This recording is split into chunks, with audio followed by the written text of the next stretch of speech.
pagi. Sebelumnya perkenalkan, nama saya Franciscus Payalongdai, biasa dipanggil Nugi. Namaku Haidar Nur Muhammad, bisa dipanggil Haidar. Saya dari Prodi Akuntansi angkatan 2023. Di sini kami akan mempresentasikan tugas kelompok kami dari mata kuliah Charter of Entrepreneur. Jadi di sini saya bersama rekan saya akan membahas topik-topik dari venture kami. Nanti saya akan menjelaskan venture-venture yang sudah kami kerjakan. Stay tune.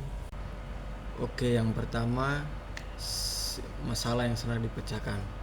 Nama usaha Ide Timur adalah nama usaha rintisan kami, di mana usaha kami bergerak di bidang kuliner dan produk kami melibatkan cemilan yang diolah secara tradisional dan tentunya menyehatkan.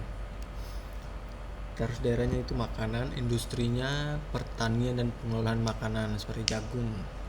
Domainnya pengolahan dan pengemasan makanan. Terus masalah secara singkatnya, sebagai usaha rintisan yang bergerak di bidang manufaktur, sulit bagi kami untuk mendapatkan alat-alat penunjang produksi seperti alat-alat tradisional yang digunakan. Halnya di sini kami mengangkat dari kearifan lokal. Yang produknya itu yang jagung titi, itu kearifan lokal. Terus yang berikut analisis masalah. Masalah yang pertama ya tentu yang tadi, sebagai usaha rintisan tadi yang mengangkat kearifan lokal, ya tentunya produksinya sangat bergantung pada alat, sedangkan kearifan lokal sendiri alatnya masih menggunakan bahan-bahan tradisional. Masalah yang utama itu alat. Terus akar penyebabnya, produksi seringkali tidak memperhatikan kesehatan masa depan pelanggan dan terlalu bergantung pada perasa atau ya bumbu perasa yang sangat kuat gitu. Yang diketahui dapat menarik dan membuat konsumen ketagihan. Sebenarnya tidak bagus, dan oleh sebab itu kami ingin produk kami ini sehat. Jadi rasanya dikurangin terus, ya kami cari yang lebih menyehatkan untuk rasanya. Terus yang pelanggan atau pengguna utama itu seperti yang udah jelaskan tadi, itu ada mahasiswa, remaja usia 19 sampai 23 tahun, dan sekundernya itu orang tua yang berkisaran umurnya 50 sampai 60-an tahun. Terus dampaknya itu akan sangat baik jika kita mengkonsumsi jagung yang menyehatkan tapi tidak memiliki rasa yang terlalu banyak, sehingga bisa menjadi suatu makanan yang sehat dan mengenyangkan buat cemilan. Alternatifnya itu personal pelajar atau remaja di bawahnya yang tinggal di asrama atau tempat tinggal yang relevan dengan faktor usia, maka mereka memiliki keterbatasan waktu dan fasilitas. Kita dapat menjualnya memiliki cara ya ekonomis, sehingga produk kami ini bisa dibeli tanpa harus merogoh kocek yang dalam, ya minimalis lah. Terus yang berikut kekurangan dari alternatifnya. Kurangnya dapat memberikan kesan kurang percaya pada produk kita dan lebih memilih kesan memaksa karena cenderung tidak berada pada waktu yang tepat untuk memperkenalkan produk kita. Terus yang berikutnya ada segmen pelanggan target dan personal. Yang utama itu perorangan B2C, mahasiswa yang tinggal di wilayah perkotaan, usia 19 sampai 23 tahun, remaja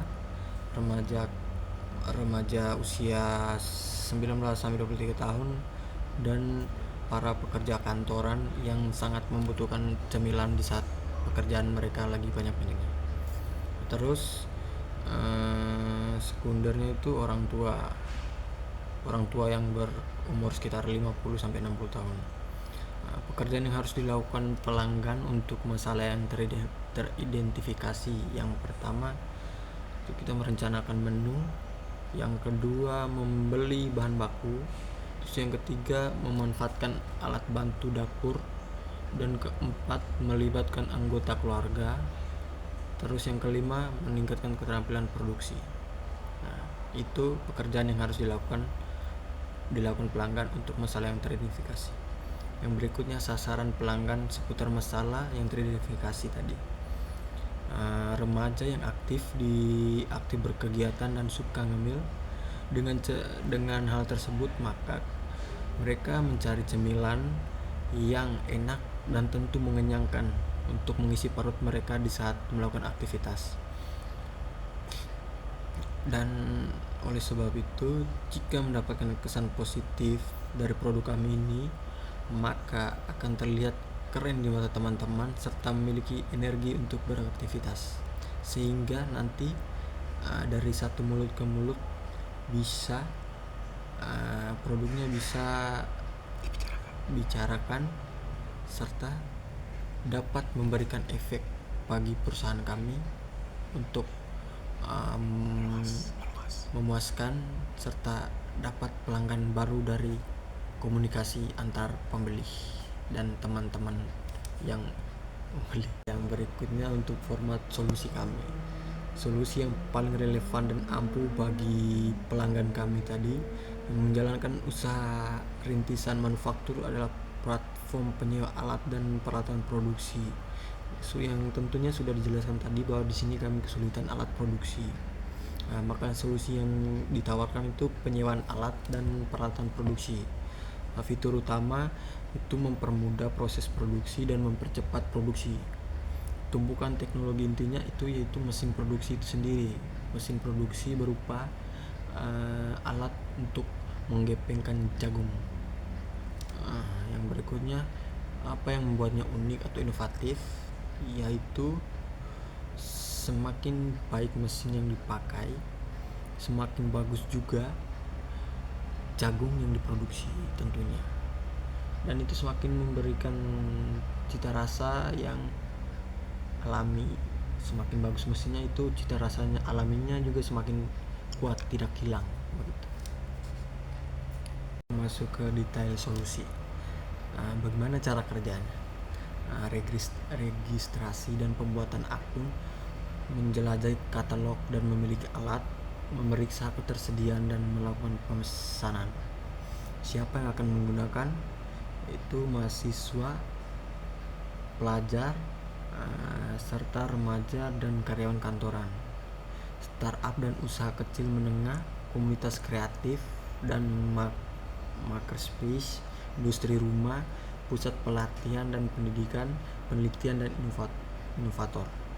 Manfaat fungsional, pelanggan akan merasa solusi platform penyewaan alat dan peralatan produksi ini sebagai langkah yang praktis, efisien dan ekonomis untuk memenuhi kebutuhan produksi mereka. Manfaat sosial dan emosional, dengan akses mudah ke berbagai alat, mereka akan merasa lebih percaya diri dan terbantu dalam melakukan kegiatan usaha mereka atau kegiatan produksi mereka. Siapa yang akan membayar? Tentunya mahasiswa dan pelajar, serta remaja, karyawan kantor, startup dan usaha kecil menengah, komunitas kreatif dan makerspace, industri rumahan, pusat pelatihan dan pendidikan, penelitian dan inovator. Berikutnya tren makro industri dan pasar. Untuk teknologi mendukung tren dan data ini akan memudahkan dalam proses produksi yang dari mesin tradisional ke mesin modern. Tren yang berlawanan, cita rasa akan berubah karena sudah menggunakan mesin modern. Nah, di sini kalau kita menggunakan mesin modern kan tentunya cita rasanya akan berubah karena ini merupakan kearifan lokal yang dimana produksinya menggunakan alat-alat tradisional yang tetap menjaga cita rasa.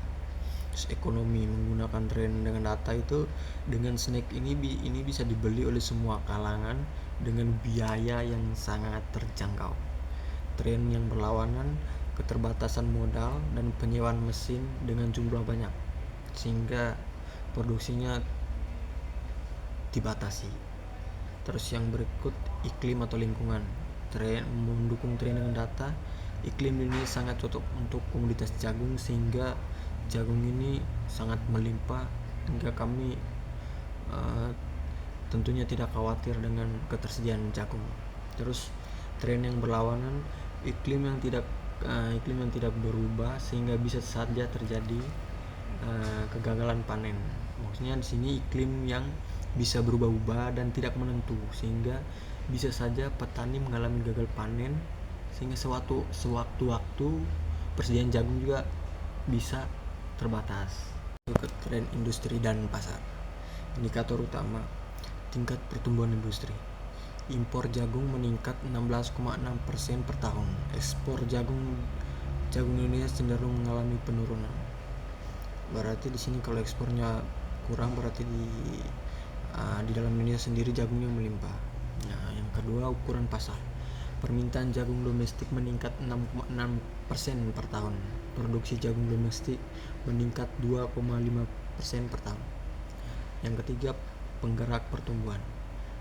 Ketersediaan komoditas jagung yang stabil dapat memudahkan produksi jagung dengan skala besar.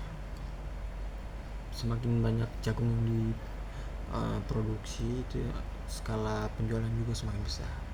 Yang terus keempat, tantangan tingkat industri.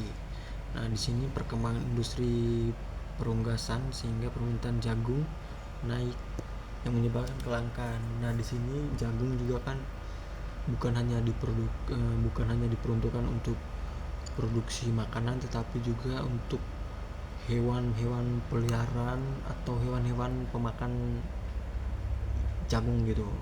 Jadi pembelinya bukan hanya dari kalangan produksi makanan saja, tetapi dari peternakan juga.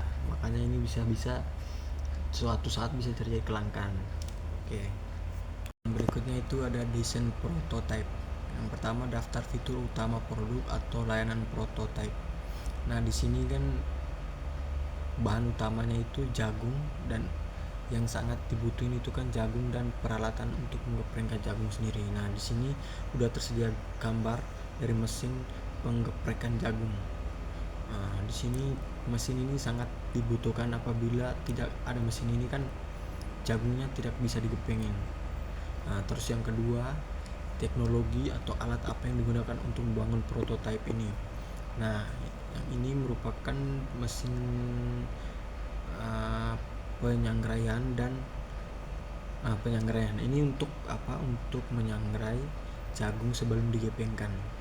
Nah, jadi yang pertama itu mesinnya ini. Jagungnya itu kan melimpah ruah, jadi yang paling utama itu mesin penggeprekan dan juga mesin sangrainya sendiri. Oke. Berikutnya ada validasi prototipe. Yang pertama, apa yang disukai pelanggan tentang prototipe tersebut. Nah, di sini sangat praktis dan sangat mempermudah dalam proses produksi dengan skala besar. Yang berikutnya, keputusan yang dibuat setelah validasi prototipe atau analisis kesesuaian masalah solusi. Ya, di sini akan melanjutkan dengan desain produk serta membuat penyesuaian kecil. Analisis kesesuaiannya masalah solusi itu tidak, kami akan menyesuaikan dengan kondisi yang terjadi. Terus apa yang tidak mereka sukai dengan prototipe tersebut? Mungkin cita rasa akan berbeda dengan menggunakan mesin tradisional ini, dan mungkin itu yang menjadi ketidaksukaan dari prototipe ini. Terus bagaimana menunjukkan berinteraksi dengan prototipe bisa dilihat di link video yang sudah tertera di situs Wardah Pani ini. Posisi kompetitif. Itu apa kriteria yang berpusat pada pelanggan digunakan. Yang pertama, sumbu X-nya. Tentunya harga yang terjangkau, kualitas jagung yang bagus, layanan pelanggan yang cepat dan ramah, ekonomis, dibeli siapa saja, kenyamanan, tidak ribet, dan desainnya modern, jadi harus mengikuti juga perkembangan zamannya. Sumbu X-nya itu kualitas produk yang terjamin, harga produk yang ramah di kantong, testimoni untuk konsumen karena ini merupakan produk kearifan lokal yang belum banyak diketahui atau belum banyak masih belum familiar lah di kalangan remaja, khususnya di perkotaan. Terus keunggulan kompetitif berkelanjutan bisnis. Nah, di sini keunggulan kompetitif berkelanjutan bisnis kami adalah pengenalan merek. Nah, tentu pengenalan merek produk ini sangatlah penting karena ini merupakan produk ya bisa dibilang baru karena ini mengangkat kearifan lokal. Terus teknologi kepemilikan, kami sangat ingin memiliki mesin sendiri tentunya, soalnya di sini mesinnya masih kami sewa dan juga kami memesan secara langsung jagung ini dari NTT karena kendala di mesin geprek jagung ini. Selanjutnya ada perkiraan ukuran pasar untuk peluang ini. Di sini yang pertama ada total pasar yang dapat dijangkau. Di sini total kemungkinan pasar untuk produksi atau jasa kami tanpa batasan geografi, distribusi atau fitur produk. Permintaan jagung domestik meningkat 6,6% per tahun. Yang kedua ada pasar yang dapat diatasi dan dapat dilayani. Porsi pasar yang dapat dijangkau yang dapat dicapai oleh produk atau layanan kita meningkat kendala geografis, regulasi, kemampuan dan lain-lain. Itu ada ringkasannya sama dengan 1.000 ton per tahun dikali 5% sama dengan 50 ton per tahun produksi. Yang berikut ada pasar yang dapat diperoleh dan dapat dilayani atau SOM. Porsi pasar yang secara realistis dapat kami kuasai dalam 2-4 tahun berdasarkan produk, rencana, sumber daya, aktivitas GTM, dan lain-lain. Saat ini adalah 1.000 ton kali 5% sama dengan 50 ton per tahun produksi. Di sini saya akan menjelaskan tentang model pendapatan atau penetapan harga. Dari segmen primer, kami memfokuskan mahasiswa yang tinggal di daerah perkotaan yang kisaran berusia 19 sampai 23 tahun. Lalu segmen sekundernya kita ada mencadangkan seperti orang tua yang berumur 40 sampai 50 tahunan. Jadi dan untuk penawaran utama kami yaitu produk jagung untuk cemilan sehat dan mengenyangkan untuk remaja dan pekerja maupun bisa menjadi orang kantoran. Lalu penawaran utama kami juga jagung yang dibentuk secara pipi dengan cita rasa yang unik dan bentuk yang menarik. Lalu model pendapatan kami itu model pasar.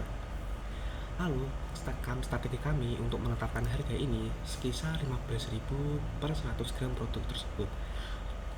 Bisa jadi kita memiliki dua varian rasa yaitu varian ori dan varian yang lainnya. Yang varian ori itu kisaran harga 15.000 per 100 gramnya dan varian lainnya sekitar harga 12.000 per 100 gram produk. Kenapa kami memiliki harga yang berbeda? Karena nanti bisa saja kan original itu adalah hal yang murni dan hal yang benar-benar asli jagung NTT tersebut. Jadi kita sedikit menaikkan taraf kualitas dari harga produk tersebut. Kenapa? Untuk varian rasa kita justru menurunkan harganya menjadi 12.000 karena kita mempertimbangkan juga makanan sehat, makanan apa saja, bumbu apa saja yang akan masuk ke dalam jagung itu yang memicu kontroversial ataupun bahan yang tidak menyehat. Jadi kita sudah memasuki bahasan pendekatan bagaimana usaha kami, venture kami melakukan pendekatan go to market atau GTM kami. Di sini ada segmen pelanggan utama, yaitu mahasiswa yang tinggal di daerah perkotaan yang kisaran berusia 19 sampai 23 tahun. Dengan proporsi nilai produk yang sangat bergizi dan belum ada pesaing dari produk ini. Lalu untuk pendekatan go to market pesaing yaitu media sosial. Kenapa? Karena pengikut dan juga hubungan mereka belum tentu melekat di pengusaha seperti kami ini. Lalu KPI go to market kami seperti produk baru yang sulit dikeluarkan sehingga kita sangat kesusahan untuk membuka usaha ini. Lalu biaya yang sangat terjangkau lalu juga pendapatan yang signifikan. Lalu untuk pengalaman pelanggan, kita menetapkan survei. Ya, survei ini berbentuk serta terjun langsung untuk melakukan testimoni kepada pelanggan yang sudah membeli produk kami. Jadi seperti menilai produk kami seperti apa, dari kemasannya, kualitasnya, harganya terjangkau atau tidak. Jadi bisa kita membuka testimoni tersebut. Lalu kita memiliki mitra go to market kita juga dengan hubungan saya dan organisasi asosiasi pengusaha muda yang ada di Indonesia, yang tentunya internal maupun eksternal. Internal seperti lingkup usaha Universitas di Kubang, lalu eksternalnya bisa kita memasarkannya melalui relasi yang sudah kita jalin. Lalu yang ini saluran pemasaran dengan penjangkauan yang fisikali, kunjungan penjualan langsung, terjun ke lapangan sekaligus melakukan testimoni untuk pelanggan agar lebih efisien dan bisa berbicara secara langsung oleh customer kami. Lalu untuk saluran jangkauan digital bisa media sosial Instagram, X, atau dulunya Twitter dan lain-lain. Karena media sosial ini sangat banyak dipakai oleh remaja saat ini, apalagi Gen Z, dan dengan konten kreator yang terkemuka. Jika usaha kami sudah melejit,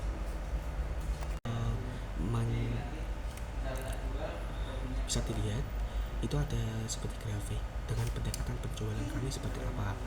Pada tahun pertama kita menjalankan bisnis ini, kita menargetkan harga atau laba kotor kita sebanyak 3 juta per tahunnya dengan omset sekisaran 0,1%. Lalu minat atau generasi prospek ini adalah media sosial, karena menurut kami ini memang sangat dipakai sekali oleh Gen Z ataupun remaja, dan dengan kreator terkemuka ini sehingga kita mampu dan sangat bisa untuk menjalin hubungan kreator para digital dan sosmed para teman-teman sekalian. Lalu saluran penjualan kami ini kita membuka saluran khusus venture kami di media sosial dari Instagram yang diberi nama produk kami agar konsumen mengetahui secara jelas dan terverifikasi benar-benar official. Lalu promosi penjualan kami, testimoni juga untuk kekuatan utama kami agar pembelian pertama ini terkesan sangat bagus dan memiliki experience yang cukup. Lalu untuk dukungan kami, backup kami itu seperti membuka saluran customer service atau layanan untuk produk yang dipasarkan berupa informasi tentang produk, lalu bisa list harga, daftar harga, lalu bisa mungkin kalau semisal kita sudah usaha manufaktur yang sangat besar, kita bisa membuka berbagai fitur seperti pembelian saham dan sebagainya. Ini kami sudah membuat finansial kami menggunakan platform Excel dengan mengasumsikan biaya dan pendapatan utama. Di sini ada perencanaan keuangan. Anda bisa melihat ada 4 list seperti jagung titi, bumbu taburnya, lalu standing pouch atau kemasannya. Di sini kita bisa lihat kalau kuantitas dari bumbunya sendiri itu sama sekian, yaitu 100 gram. Dengan masing-masing kuantitasnya jagung titi itu 1,5 kg. Kita menerima satu bowl isi 1,5 kg. Lalu untuk kemasan sendiri itu berukuran 18 x 26 cm. Jadi untuk harga satuan dari jagung titi ini sebesar 50.000 yang sudah kita segmenkan pasar di sana. Lalu untuk bumbu-bumbunya itu masing-masing 5.400. Lalu untuk kemasannya sendiri per satuan yaitu Rp921. Dengan mengasumsikan ini, kita menetapkan bahwa jumlah yang akan ada keluar nantinya itu untuk jagung titi sebesar 1 bowl, untuk bumbunya masing-masing 1 pieces, dan untuk kemasannya standing pouch craft paper itu sebanyak 25 pieces. Kenapa kami memilih bahan kertas? Karena kertas itu mudah diolah kembali dan tidak akan jadi limbah yang sangat bau bagi masyarakat. Jadi istilahnya kertas ini ramah lingkungan pastinya. Lalu untuk total harganya di sini bisa mencakup 50.000, Lalu masing-masing dari bumbu itu 5.400 dan kemasannya dikali 25 pieces jadi 23.025 rupiah. Dengan asumsi total di sini adalah 83.825 rupiah, atau jika kita bulatkan menjadi 84.000. Jadi kita akan mengeluarkan uang sebanyak 84.000 dari kita modal usaha. Di sini saya bisa dilihat ada proyeksi laba rugi kami. Sebagai sumarinya bisa dilihat, kami juga menggunakan Microsoft Excel juga. Di sini ada laporan laba rugi kami periode Desember 2024 kemarin. Di sini ada pendapatan penjualan kami sebanyak 3 juta dengan beban masing-masing, beban gaji, beban iklan dan beban lain-lain. Di sini kami tidak mencantumkan beban iklan atau beban gaji ya, karena kita berusaha maksimal mungkin untuk mengurangi beban-beban tersebut agar tidak menjadi laba yang agar tidak menjadi kerugian. Di sini jumlah bebannya 32.496 atau 32.500. Lalu dihitung laba usahanya yaitu sekitar 2.967.504 rupiah. Saya akan memaparkan ekonomi unit kami dan analisis titik impas atau BEP. Di Excel ini kita sudah menghitungkan BEP-nya itu dengan rumus biaya tetap dibagi harga per unit dikurangi biaya variabel per unit. Di sini ada yang namanya biaya tetap, BEP unit dan BEP penjualan. BEP unit kami memperhitungkan biaya tetap 100.000, harga per unit 13.000 dan biaya variabel per unit 10.000. Dengan menggunakan rumus tersebut jadilah hasil yang sebesar 33 unit. Jadi BEP kami sebesar 33 unit. Lalu untuk BEP penjualan kami itu menggunakan rumus biaya tetap dibagi kontribusi margin per unitnya dibagi lagi dengan harga per unitnya. Jadi di sini biaya tetap kami adalah 100.000, kontribusi margin kami 3.000 dan harga per unitnya 13.000 rupiah. Dengan menggunakan rumus tadi kita menghasilkan hasil BEP penjualan kami sebesar 433.463 rupiah. Komposisi tim pendiri yaitu saya sendiri dengan teman saya tadi yang mempersiapkan awal tadi. Di sini ada Haidanul Muhammad dengan keterampilan teknisnya itu yaitu teliti, semangat tinggi, disiplin dan pandai mengelola keuangan serta dapat membuat website sederhana. Untuk kekuatan atau pengalaman lainnya itu bisa saya dapat menganalisis pasar dan manajemen waktu yang tepat. Untuk rekan saya Franciscus Bayong Langote sendiri memiliki keterampilan teknis yaitu nilai jual yang tinggi, disiplin juga, pintar berkomunikasi dan dapat gerak cepat. Lalu untuk kekuatan atau pengalaman lainnya, beliau Franciscus juga memiliki hubungan yang banyak, relasi yang banyak dan mengetahui seluk-beluk atau sejarah tentang NTT. Memiliki penilaian diri sebagai kelayakan usaha kami. Skor penilaian diri kelayakan kami itu sebesar 77,5. Lalu dengan kekuatannya usaha kami itu memiliki jajaran yang unik dan belum banyak ya di pasaran serta cita rasa yang unik dengan bentuk proporsi yang unik juga. Lalu area yang perlu ditingkatkan juga itu seperti pengembangan variasi rasa yang baru agar customer atau pelanggan sendiri tidak merasa bosan dengan produk kami. Ada tonggak yang sudah kami capai dalam 12 bulan terakhir ya. Untuk tonggak yang sudah dicapai itu yaitu kuartal pertama. Dalam 4 bulan pertama itu kita sudah melakukan riset pasar konsumen. Jadi seperti pasar kita memperhitungkan seperti apa, terus quality of konsumennya seperti apa, gaya hidup seperti apa dan lain-lain. Untuk kuartal kedua yaitu kita sudah melakukan yang namanya distribusi bahan baku.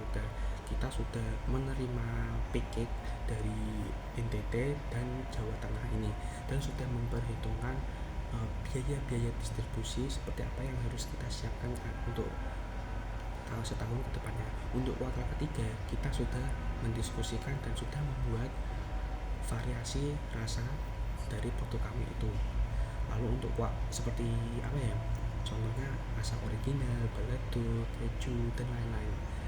Untuk kuartal keempat kita sudah meningkatkan volume produksi kami, sudah kami sudah memperhitungkan nilai harga penjualannya, produksinya, kemasannya, dan beban-beban lainnya yang harus kita sebagai usaha pikirkan. Sumber daya yang kita butuhkan dalam 12 bulan ke depannya lagi itu seperti kebutuhan bakat seperti public speaking, eh, karyawan yang mampu gerak cepat, karyawan memiliki kreativitas dan inovasi yang tinggi, semangat juang yang tinggi, disiplin waktu, dan pintar dalam menghadapi pelanggan itu seperti apa.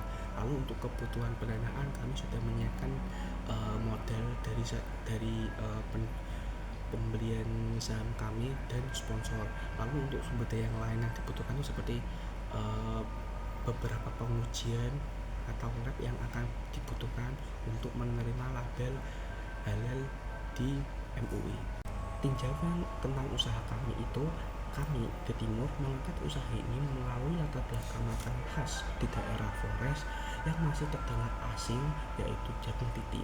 Nah, peran kami di sini itu untuk memperkenalkan sekaligus menjadi senjata kami untuk bersaing di pasar Indonesia dengan memodifikasi cita rasa baru dan dengan konsep yang modern tentunya. Untuk usaha ini penting sekali bagi masyarakat karena masyarakat itu khususnya petani jagung yang sangat dibutuhkan dalam memproduksi jagung kami ini dengan kualitas yang baik dan bagus untuk kelancaran usaha kami. Kami ini termotivasi sekali untuk mengerjakan usaha ini karena kita itu memiliki rasa juang yang tinggi untuk memperkenalkan makanan khas daerah Flores ini menjadi ujung tombak kami di pasar Indonesia supaya dapat mendunia dan memiliki peluang yang banyak sekali. Karena dengan produk yang baru dikenal oleh masyarakat ini, kita dapat menjadikan atau mendorong kualitas produk ini menjadi lebih baik untuk era kedepannya.